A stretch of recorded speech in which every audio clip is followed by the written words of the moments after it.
नमस्कार मित्रांनो, जय जवान जय किसान. आपण आहोत आता हरभरा या क्षेत्रामध्ये आणि या हरभऱ्याला कंप्लीट 1 महिना झालेला आहे आणि तुम्ही पाहू शकता खूप छान पद्धतीने हरभरा त्या ठिकाणी आलेला आहे.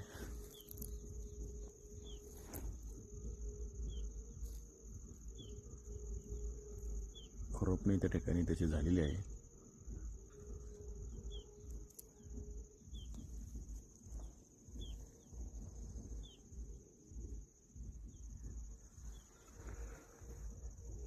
खूप छान पद्धतीने प्लॉट आलेला आहे.